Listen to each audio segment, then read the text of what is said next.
So hello everyone, आज हम लोग डिस्कस करने वाले हैं आपके क्लास 10th ज्योग्राफी के chapter that is manufacturing industries के टॉप 15 एमसीक्यू क्वेश्चंस जो कि आपके बोर्ड एग्जामिनेशन 2024 में आने के सबसे ज़्यादा चांसेस हैं। तो मेक श्योर कि आप इन सारे क्वेश्चंस को एक बार अच्छी तरह देखें और अपनी प्रिपरेशन को चेक करें। तो हम लोग का सबसे पहले जो क्वेश्चन आता है वो आता है, which one of the following has been major source of foreign exchange for IT industries. इसमें बताना है आईटी इंडस्ट्रीज़ के लिए सबसे major source of foreign exchange इनमें से कौन सा है। A Bharat heavy electrical limited, B all India limited, C steel authority of India limited and D business process outsourcing. तो उसका राइट ऑप्शन होने वाला है D, that is business process outsourcing. इसके बाद हम लोग चलते हैं सेकंड क्वेश्चन पे, that is which one of the following led to expansion of the fertiliser industries. इसमें हम लोग बताने हैं इन चारों में से कौन सी ऐसी चीज़ है जिसकी वजह से जो फर्टिलाइजर इंडस्ट्रीज है उसमें एक्सपेंशन आया है।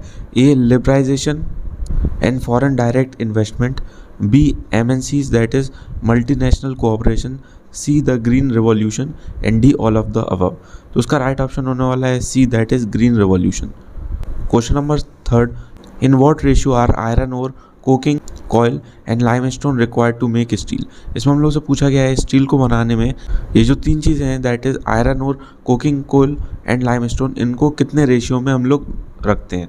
ए 4:2:1, बी 4:1:2, सी 4:3:3 एंड डी 4:3:2। तो उसका राइट ऑप्शन होने वाला है A, that is 4:2:1। Next question number 4, which one of the following cities is the electronic capital of India. इसमें हम लोग बताना है इन चारों में से कौन सी सिटी को हम लोग इलेक्ट्रॉनिक कैपिटल ऑफ इंडिया भी कहते हैं।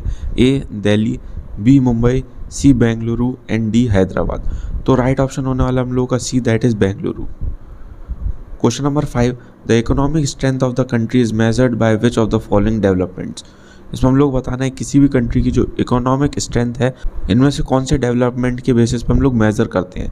A the development of the manufacturing industries, B the development of the literacy ratio, C the development of the health status and D development of the population growth. इसका right option होने वाला है A, that is the development of the manufacturing industries.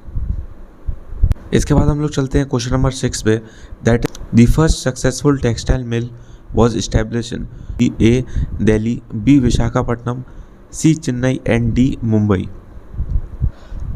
तो इसका right option होने वाला है D, that is Mumbai और Bombay. Question number 7, manufacturing industries are placed in. जो मैन्युफैक्चरिंग इंडस्ट्रीज है वो हम लोग इनमें से कौन से सेक्टर में प्लेस करते हैं। A primary sector, B secondary sector, C tertiary sector and D service sector. तो राइट ऑप्शन होने वाला है secondary sector, that is option number B. Question number 8, which one of the following steel plant is located in Chhattisgarh. इसमें हम लोग बताना है इन चारों में से कौन सा स्टील प्लांट ऐसा है जो छत्तीसगढ़ में लोकेटेड है। Option number A Bokaro, B Durgapur, C Bhilai and D Rourkela. तो इसका राइट ऑप्शन होने वाला है C, that is Bhilai. Question number 9, small scale and large scale industries are classified on which basis. इसमें हम लोग को बताना है जो स्मॉल स्केल और लार्ज स्केल इंडस्ट्रीज़ है हम लोग कौन से बेसिस पे उन लोगों को क्लासिफाई करते हैं। A capital investment, B ownership, C main role and D source of raw materials. तो उसका राइट ऑप्शन होने वाला है A, that is capital investment. Question number 10, which of the following is not a factor of production.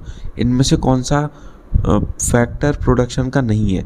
A land, B raw material, C capital and D enterprise. तो उसका right option होने वाला है B, that is raw materials.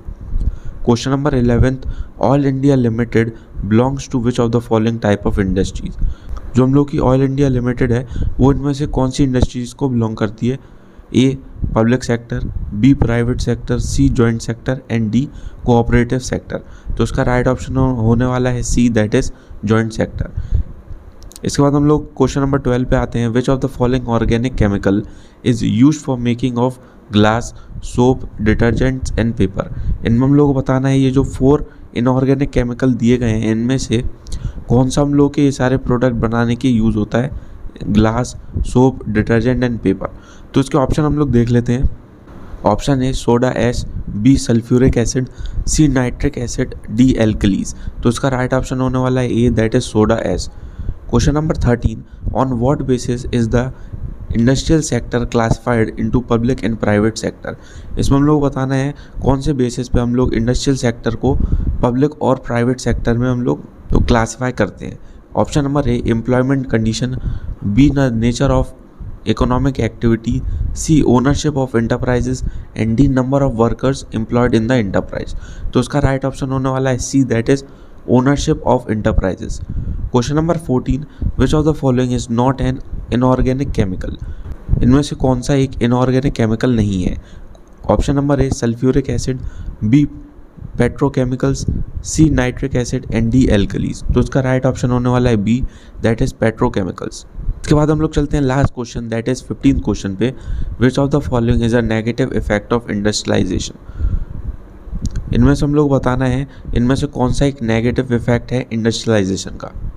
A economic growth, B pollution, C foreign exchange earnings and D rapid urbanization. तो इसका right option होने वाला है पोल्यूशन, जो कि एक नेगेटिव इफेक्ट है इंडस्ट्रियलाइजेशन पे।